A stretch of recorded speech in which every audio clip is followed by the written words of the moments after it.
Welcome, this is Professor Ridge, and today's lesson 2.5, Quadratic Equations. In our first learning objective, solve quadratic equations by factoring. Okay, to solve quadratic equations by factoring, we need the zero product property. Okay, so the zero product property states that if a times b is equal to 0, then, so a times b, that's the product, and it's equal to 0, zero product property. So if you have a product equal to 0, then a equals 0 or b equals 0. One of the two factors have to equal 0. That's the only way to get 0. Okay, so if you have a quadratic equation, basically a quadratic equation is an equation containing a second degree polynomial. For example, ax squared plus bx plus c equals 0, where a, b, and c are real numbers. And if a is not equal to 0, it is in standard form. Okay, so the way we're going to use this is if we have a quadratic equation and we want to factor it. So we'll do an example in a second, but let's pretend for a second we had this quadratic equation and we factor it, and you get something like 3x plus 1 times 2x minus 4, or let's do 5. Let's do, well, that's fine. 2x minus 4 equals 0. You would factor the 2 out, but let's ignore that for a minute. So using the product, see, I have this written as a product, so I have two factors that are multiplied together equal to 0. So that's the if part here. So if that's true, then one of the two factors have to be 0. So for this to be a true statement, 3x plus 1 has to be 0, or 2x minus 4 has to equal 0. And then you go and solve it, and you say x equals negative 1/3. Solve this one, and you would say x equals 2. Okay, so we'll do an example, and I'll show you all the steps in between here, but that's the basic idea. So if you have a quadratic equation, you want to factor it. Well, first you get it equal to 0, factor it, set each factor equal to 0 using this property above, and then you're going to solve each of those equations and you get two solutions. Alright, so let's try example 1. So factor and solve the equation x squared plus x minus 6 equals 0. Alright, so if you remember when I reviewed factoring in an earlier lesson, I want factors of 6. Here, let's change this. I want factors of 6 that subtract to 1. So I'm going to look for all my factors of 6. So I got 1 and 6, 2 and 3, and that's it. And then 3 and I want it to subtract to 1. So 6 minus 1 is 5. 3 minus 2 is 1. So this is the one I want, 2 and 3. So I can factor this into x, and then I'm going to put the 2, x, 3. Remember the way I do it, I do the signs later. So I have factors 6, 2 and 3. Those subtract to 1, but I want to get positive 1. So the bigger of the two factors is going to get the sign, this middle sign. So 3 is bigger, so it gets that middle sign, a plus. Now when I multiply to get a negative, these two signs have to be opposites. And now if I were to check it, you would see that we get the original quadratic equation. Okay, so now we have it factored equal to 0. We're going to set each factor equal to 0.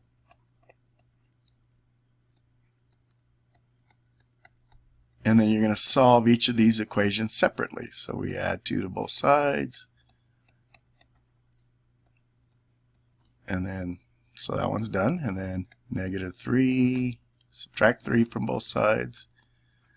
And then our solution set is these two individual numbers. And you can see if you want to check it and plug it into the original equation, if x is 2, we get 2 squared plus 2 minus 6 does that equal 0? So we get 4 plus 2 is 6 minus 6. Check. Now if I want to check x equals negative 3,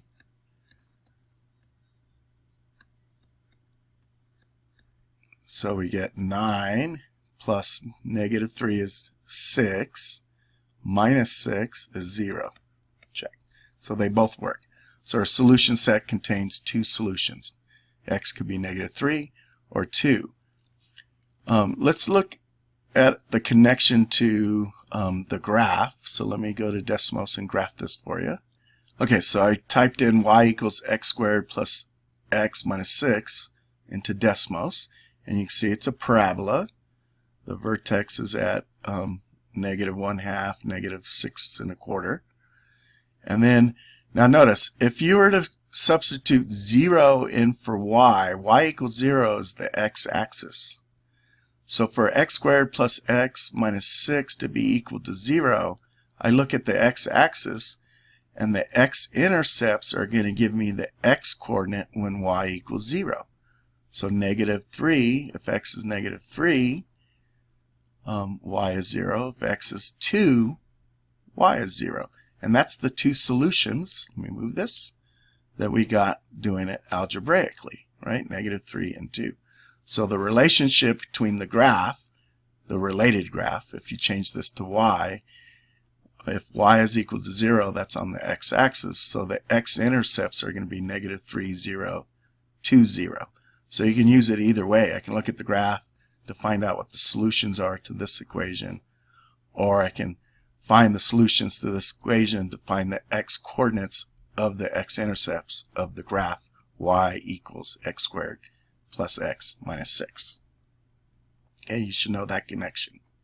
Alright, example 2, solve the quadratic equation by factoring x squared plus 8x plus 15 equals 0. So again, I want factors of 15 that add, in this case, to 8. So 15 is 1 and 15, 2 doesn't work, 3 and 5, and that's all of them, right? Because if I did the square root of 15, it would be 3 point something, so I can stop at 3. So I know I'm done. And then I want them to add, so 1 plus, so we want the sum. 15 plus 1 is 16. 3 plus 5 is 8. So that's the one I want. So to get the factors, remember x times x is the x squared. 15 is either 1 and 15 or 3 and 5, but they have to add to 8. So I'm going to use the 3 and 5. And then remember I put in my signs later. So for the sum, the bigger one gets this one, the middle sign, and then to get a positive 15 when I multiply, both of these signs have to be the same as each other. So it either has to be plus plus or minus minus. And since the first one was plus, they're both going to be plus. Alright, so now we do the zero product property that says that if you have a product equal to 0, one of those two factors have to be equal to 0 to make it true. So either x plus 3 is 0 or x plus 5 is 0. And then you solve these equations separately. So we get negative 3 or negative 5. So we have the two solutions, negative 3, negative 5. If I just want to check real quick, I usually check with the calculator.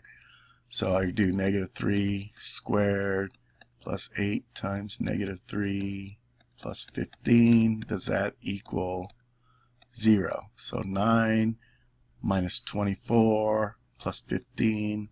Punch it in my calculator, equals 0. Yes. And then now let's check 5. Negative 5 squared plus 8 times negative 5 plus 15. Does that equal 0? So we get 25 minus 40 plus 15. Let's see, 40 minus, yep, that one works. So then I know I did it right. And also I could, if I were to graph y equals x squared plus 8x plus 15 on to a graphing calculator or Desmos, I would see that the x-intercepts are at negative 3, 0, negative 5, 0. So that'd be another way to check it. Example 3, using the zero product property to solve the quadratic equation written as a difference of squares. So if you recall, a difference of squares, the shortcut for factoring it, it's just you're going to square root both of those. So that'd be A, B, and you're going to get a sum and a difference. So 1 plus 1 minus. And then if you FOIL this, right, the middle terms cancel out and you just get those difference of squares. So to solve this problem, we can factor it using this formula. So we have a difference of squares, so you square root both, so it'll be x and 3 plus minus. And then now using the zero product property, one of these have to equal 0, so either x plus 3 equals 0 or x minus 3 equals 0. And then we solve these separately. So x equals negative 3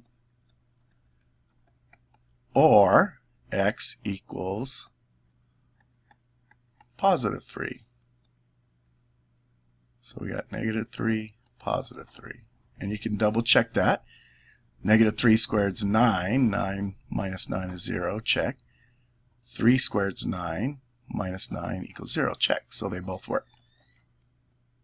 Okay, let's look at example 4. Use grouping to factor and solve the quadratic equation 4x squared plus 15x plus 9. So remember, if this first, if a, the leading coefficient, is not 1, you got to do factor by grouping. I mean, there's other techniques, but this is the one that this textbook highlights. I actually do it a different way. I call it the ridge method, but it's pretty similar to grouping, so I'll just stick with that. So if I do 4 times 9, remember you got to do the A times C, that's 36, and then the thought process is the same. I want factors of 36 that add to 15.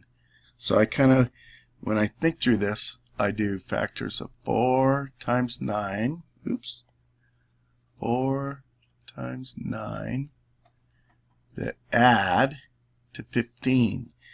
So I'm going to go through all my factors of 36, 1 and 36, 2 and 18, 3 and 12, and if you're not good at finding factors, you can use a calculator. 36 divided by 3, 36 divided by 4 is 9, 5 doesn't work, and then 6 and 6 is 36. And once you get to the square, so the square root of 36 is 6, then you're done. If this was like 35, square root of 35 is 5 point something, so I would stop at 5. Okay?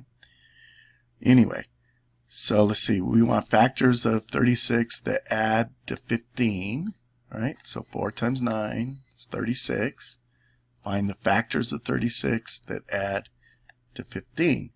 So we're doing the sum, add, so that's 37, 20, 15, and of course you can stop once you find it. You don't have to generate the whole list, just kind of as you go, that's 37, 20, and notice that the sum always decreases when you're adding, and if you're I think it works for both too, the difference. So your smallest number is going to be towards the bottom of the list, the biggest one's going to be at the top. Okay, so that's another little clue to help narrow it down. Let's see. So we're going to factor by grouping. So we're going to rewrite the middle term using 3 and 12 for 15. So let's put in signs later. So so 3x and 12x.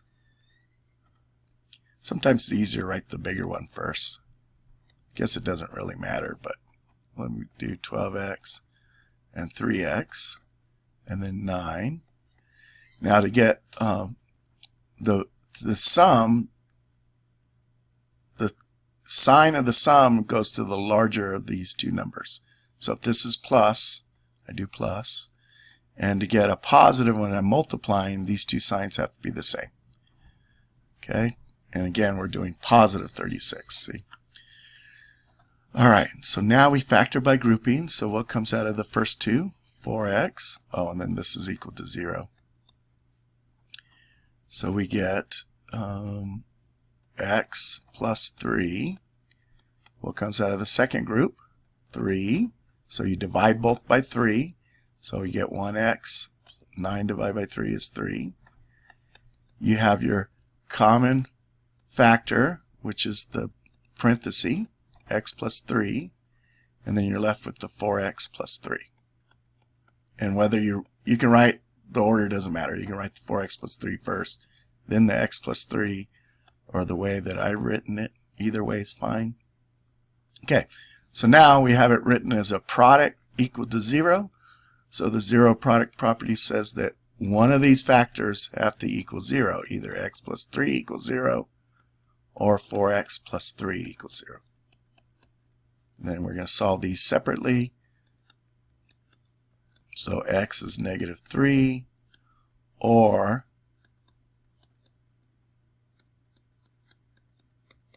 and then divide by 4. X is negative 3/4. So we have two solutions. So our solution set is negative. Let me do that brace again. Negative, not any better, but oh well. Tried. So here are our two solutions, negative 3 and negative 3/4. And we can punch it in a calculator just to double check that we got the right answer. So if I did 936 minus 45 plus 9, I think that's 0. And then I can check 3/4. Same way. Or I can graph it on Desmos and see where the x-intercepts are. And yeah, they're right. So again, another way to check it, I can type in y equals the polynomial. Remember, if y equals 0, that's the x-intercepts. So negative 3 and negative 0.75, which is the same thing as negative 3/4. Okay, so you can, that's again another way to check it. Okay, example 5, solve a polynomial of a higher degree by factoring. So if we want to, we have a third degree polynomial, so quadratic is x squared, right? So since this is degree 3, this is what we call a higher degree. So quadratic's degree 2. All right, so notice that each term has an x in it, so I can take out an x. Let's take out the negative 2 so we can make it, all these terms have positive. So it'll be 3x squared minus 5x. Oops, I'm taking out negative, so it switches all the signs. All right, so what we do now is factor this quadratic equation. And since the leading coefficient is not 1, we have to do factor by grouping. Okay, let's just do that in scratch work. So factors of 6 that add to 5. Factors of 6 that add to 5. So 1 is 6, 2 and 3.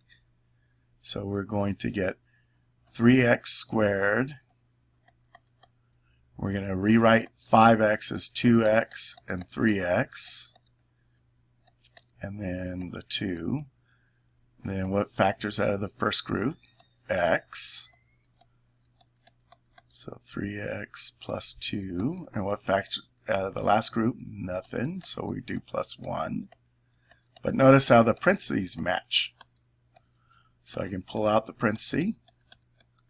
And then I'm left with the x plus 1. X plus 1. So this polynomial gets factored to 3x plus 2, x plus 1 equals 0. Now we can extend the zero product property to being anything. It's written as a product, so this is all multiply. So we have 3 factors now instead of 2. So we're going to set each factor equal to 0. So if any one of the factors is 0, the whole product will be 0. So and you can extend that to as many factors as you want, not just 2. All right, so for the first one, you're going to divide by -1, so x is 0. Here we're going to subtract 2. You don't have to show all this work. And with a little practice, you can even just, in your head, subtract 2, divide by 3. So it's negative 2/3. And then this one, we're just going to subtract 1. So we get negative 1. So we have 3 solutions: 0, negative 2/3, negative 1. And you see, remember how we were talking about the graphs? The graph will have 3 x-intercepts. It's going to intercept at all 3 of these. So if I change this to y equals the polynomial, you'll see that it has 3 x-intercepts: 0, 0, negative 2/3, comma 0, negative 1, comma 0. So I encourage you to open up Desmos, type that in, and see that it has those 3 x-intercepts. Okay, moving on to the next learning objective: solve quadratic equations by the square root property. Using the square root property. So the square root property is given here. With the x squared term isolated, the square root property states that if x squared equals k, then x equals plus or minus the square root of k. Remember, the symbol is the principal square root, so it's just the positive one. When you put the plus minus on in front, you're saying you want both square roots, the positive one and the negative one. Okay, so that's what that symbol means, where k is a non-zero real number. So if we look at example 1, well, let's just do a simple example. Let's say solve x squared. We'll go back to 9 that we started with. Oh, we talked about that in the complex numbers. Anyway, what squared is 9? So if we use the square root principle here, is we can square root both sides, and technically we don't show the step. When you take the square root of x squared, technically it's the absolute value of x. And then x is going to be, to solve this, that's where you get the plus minus. Okay, so then we say, instead of doing all this, we create this property above, and we just say, all right, square root both sides, right? Square root both sides. And then we can skip this step by putting the plus minus in front of here. So we get x equals plus or minus. I'm going to rewrite it the long way. So negative 3 or positive 3. I don't need to write that positive, but anyway, there you go. So example 6, solve the quadratic using the square root principle or property. So we're going to square root both sides. And don't forget the plus minus. So we get x equals, and then we're going to simplify this. 8 is 4 times 2. So if you remember, the way I do it is I look for perfect squares. That's square root of 4 is 2. And then you got the 2 left inside. So plus or minus 2 square root of 2. And it's simple as that. And again, that represents 2 solutions, a positive one and a negative one. Solve the quadratic equation. 4x squared plus 1 equals 7. We want to use the square root property. Okay, so the technique is you have to get the x squared by itself first. So we're going to subtract 1 from both sides. And then divide by 4. So we get x squared equals, you can reduce this. 6 is 3 times 2. 4 is 2 times 2. So you can cancel a 2. And then using the square root principle, x equals plus or minus square root of 3/2.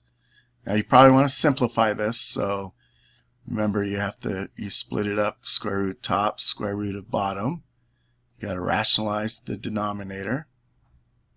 So you got to do square root of 2 over square root of 2 to rationalize the denominator. So this would be 6. 3 times 2 is 6 on the inside. Square root of 4, but the square root of 4 is just 2. So this would be plus or minus square root of 6 over 2, and then the negative 1, square root is 6 over 2.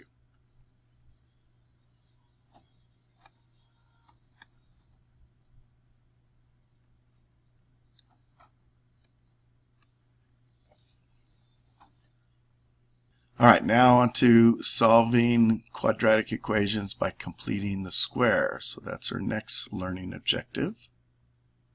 Example 8, solve the quadratic equation by completing the square. X squared minus 3x minus 5 equals 0.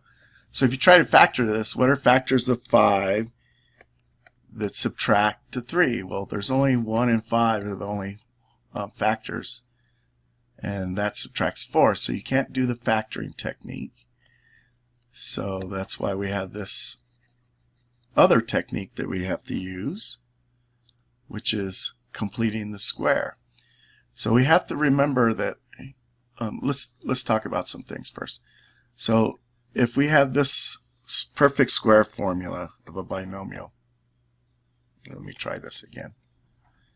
Okay, so if we have a plus b squared, when you FOIL it, you get a squared, you get ab twice from the outside and the inside.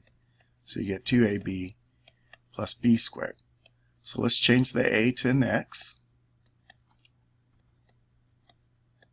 So we get x squared plus 2bx. I'm going to rearrange the order. Oh, I forgot the a up here. Sorry, I was thinking ahead.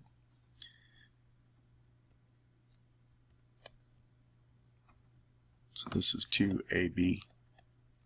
So it's 2b, and then the a I'm switching to x. So I'll put it back in alphabetical order. So I'll switch it. It'll be 2bx plus b squared. Okay, so now look, if I did x squared, x plus 1 squared, you're going to get x squared plus 2 times x times 1 is 2x plus 1 squared. If I did x plus 2 squared, that's x squared plus 2 times x would be 4x plus 4. I'll just do a couple more. I'm trying to hammer home something here. So x squared 2 times 3 times x is 6x. 3 squared is 9. Okay, we'll just do one more. So 2 times, we got the x squared, and then 2 times 4 is 8 times x, so that's 8x. And then 4 squared is 16. Okay, so now we're going to do what we call completing the square. So if I said I want to go backwards, and if I had something like x squared plus, say, we'll do 12. Fill in these two blanks. So if you kind of look at the pattern here, if I want to go backwards, if I take 2 divided by 2, I get 1, and then 1 squared is 1. 4 divided by 2, because when I'm going the first way, I was taking 2 times 1, but if I'm going backwards, I'm going to divide by 2. 4 divided by 2 is 2. 2 squared is 4. 6 divided by 2 is 3. 3 squared is 9. 8 divided by 2 is 4. 4 squared is 16. So what I do is I'm going to divide by 2, and that gets me 6, and then 6 squared is going to get me 36. Okay? So that's called completing the square. So what we do here is we're going to, of course they did one with a fraction. I'm going to take this middle term, leave a blank. I'm going to take the constant, put it to the other side. Now I want to complete the square. So I want to add a number so I can get something that's a perfect square. So the idea then is you're going to say, let me create some space over here. Let me just erase all that. So I want to say, okay, so we got x, and think of the 3 as a minus 3, like that. Same formula. Oops, I did it in the wrong spot.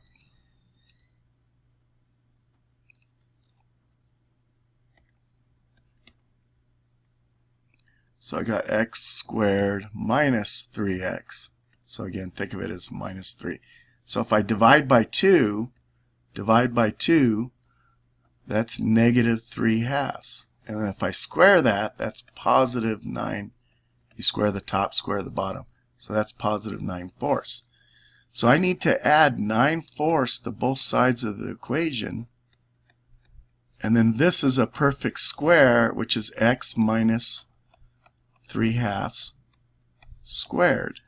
And then I just use my calculator, or in my head I want to get common denominators. So negative 5 times 4 over 4 is negative 20, plus 9 would be negative 11/4.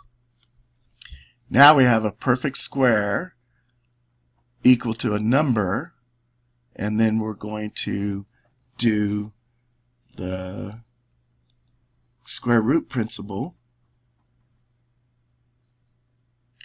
Did I do this wrong? Let's see. Oh, yeah. I was going to say we didn't want an imaginary number. That should have been plus 5.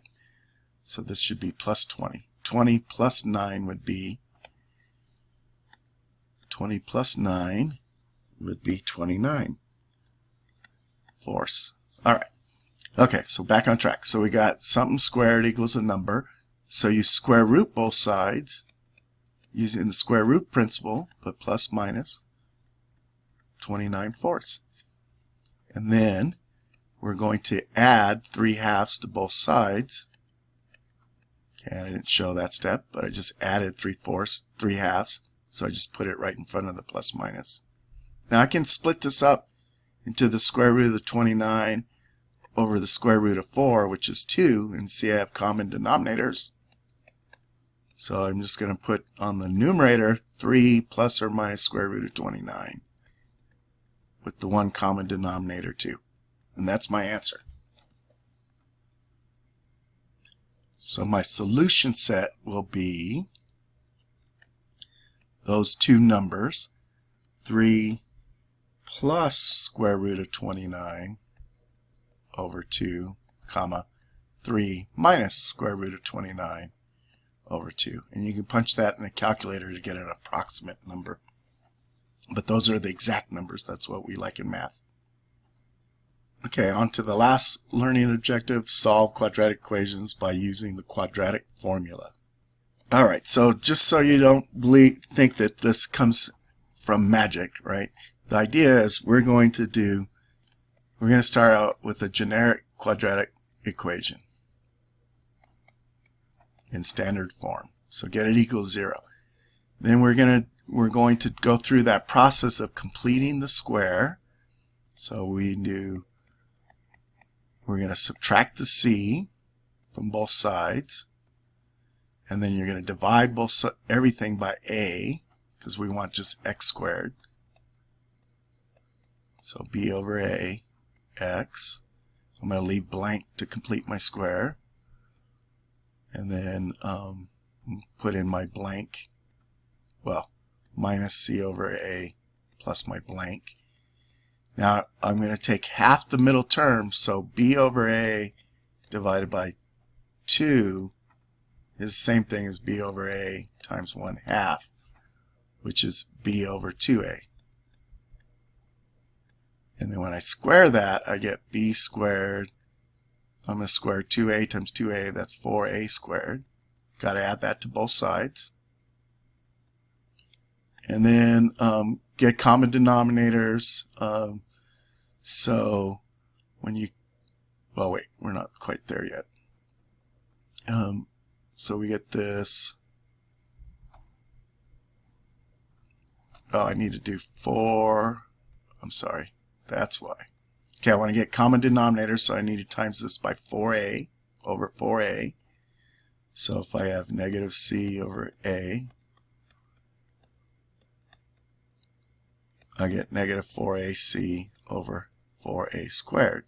And then I'm going to put, so minus 4ac plus b squared, but I'm going to rearrange it to make it look nicer. Put the b squared first. Okay, now you square root both sides. Square root both sides, and you're going to do the square root of the top, which is b squared minus 4ac. And then the square root of the bottom is just 2a. And then I'm going to subtract the b over 2a. And they have common denominators. Oh, I forgot the plus minus. So minus b plus or minus square root of b squared minus 4ac all over 2a. And this is what we call the quadratic formula. Alright, so here's the quadratic formula all written nice and neat.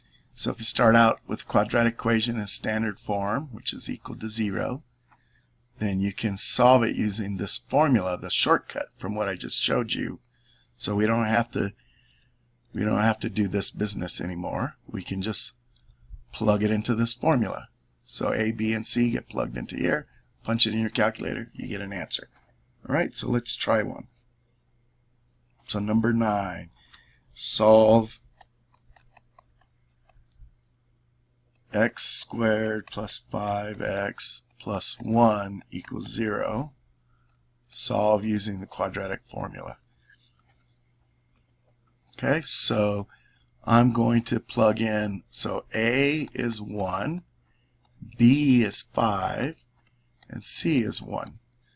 So x equals the opposite of b plus or minus square root of b squared minus 4ac all over 2a. So I'm going to put in the opposite of 5 is negative 5 plus or minus 5 squared, which is 25, minus 4 times 1 times 1 all over 2 times 1. So it's minus 5 plus or minus square root of 25 minus 4 is 20. You just punch that all in your calculator and put in one number. All over 2. And then 20, doing my scratch work, 20 is 4 times 5, so 4 is the 2 and 2. So a 2 comes out, or you can think square root of 4 is 2. And then you got the square root of 5. The 5 gets left inside. So we get negative 5 plus or minus 2 square root of 5 all over 2. And that's our final answer there. And we leave it in this form, or you can write it as two separate answers when you put it in your solution set. Right, it's negative 5 plus square root of, or 2 square root of 5 over 2, and then negative 5 minus 2 square root of 5 over 2. So those are your two answers. Right, and again, you can punch it in a calculator, get an approximate, but we like these are the exact numbers. Let's try another one, example 10. Use quadratic formula to solve this. Let's see, so A is going to be 1, B is going to be 1, C is going to be 2. We know x is the opposite of b plus or minus square root of b squared minus 4ac all over 2a. So the opposite of 1 is negative 1. I'm just going to go ahead and work this out. Well, I'll write it down. 1 squared minus 4 times 1 times 2 all over 2 times 1. So that gets us negative 1 plus or minus square root of 1 minus 8 is negative 7. And we know about complex numbers. So that's the negative 1 times square root of 7. So it's I square root of 7. So we get negative 1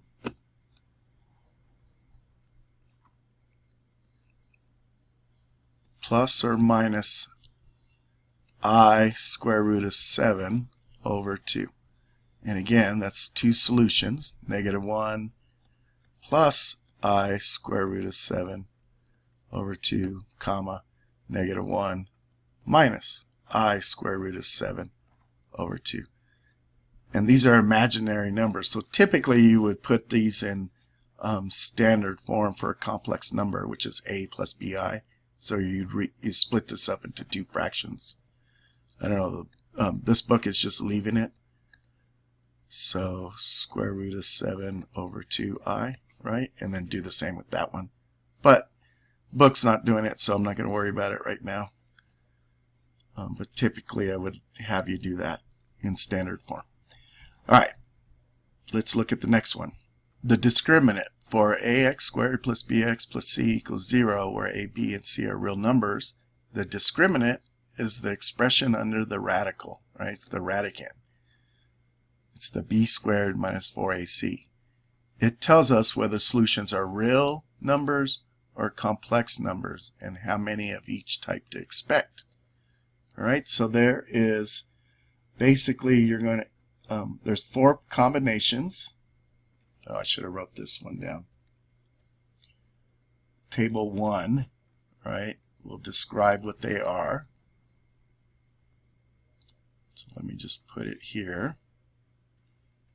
So if the discriminant is equal to 0, you're just going to get one rational solution. If it's greater than 0 and a perfect square, you get 2 rational solutions. If it's greater than 0 but not a perfect square, then you get 2 irrational solutions. And if it's less than 0, if it's a negative number, you get complex solutions, imaginary. Okay, so let's look at A. Let's just go back to the other page. So let's see. We're going to do, first you're going to figure out what's minus b, or no, we're going to figure out what's, I'm sorry, we're not doing the whole quadratic formula, just the discriminant, b squared minus 4ac. That's the number that's under the square root. Okay, b squared minus 4ac. So that's going to be, so let's see, a is 1, b is 4, c is 4. So we get 4 squared minus 4 times 1 times 4. So 16 minus 16 is 0. And then we know that's going to give us one rational solution. So if you think about it, when you put it in the quadratic formula, the square root part's going to be 0. So you're going to have the minus b plus, right here, you're going to get the minus b plus 0 over 2a minus b minus 0. So those are going to give you the same answer. You're going to get, sometimes we say you get one solution repeated, right? So technically there's still two solutions, but there's one unique solution in this case. So it's going to be one rational solution, and that's what this double solution means, right? It's repeated. So we get one rational.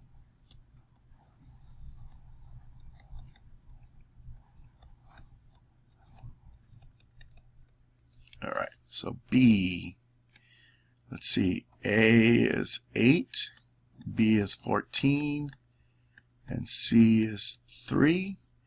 So we get B squared minus 4AC is 14 squared minus 4 times 8 times 3.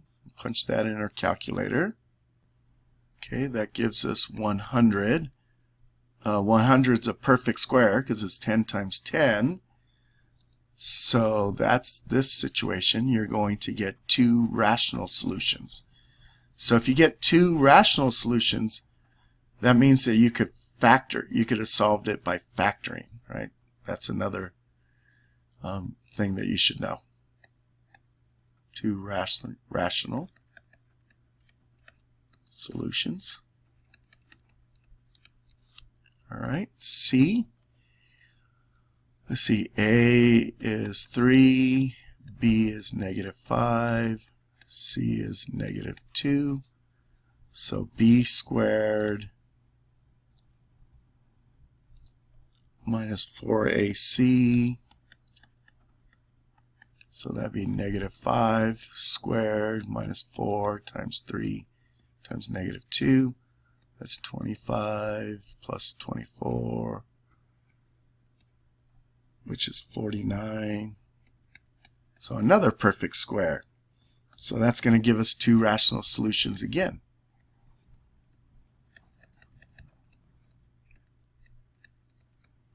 And then finally, D.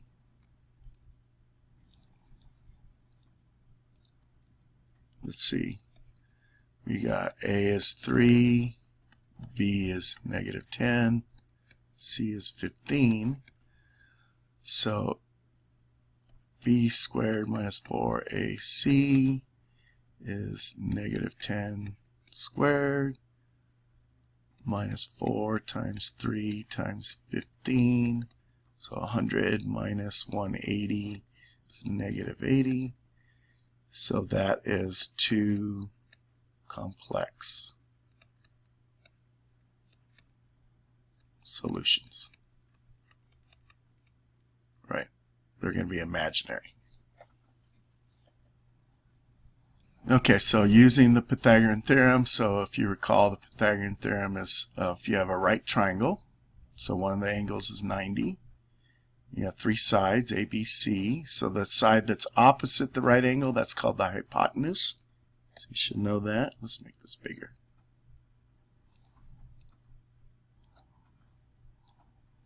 Okay, so opposite the right angle, that's your hypotenuse. And then these are called legs, the ones that are adjacent to the right angle, right? A and B refer to legs. So if here's the 90, the sides that are attached to the 90 are legs. The side opposite the 90 is the hypotenuse. So A squared plus B squared equals C squared. You can create an equation. If there's an x in here, then that's going to give you a quadratic equation. So I think that's why they kind of just stuck this at the end of this section.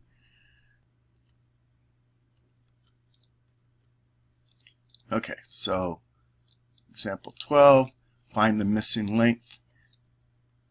So we're going to do A squared plus B squared equals C squared.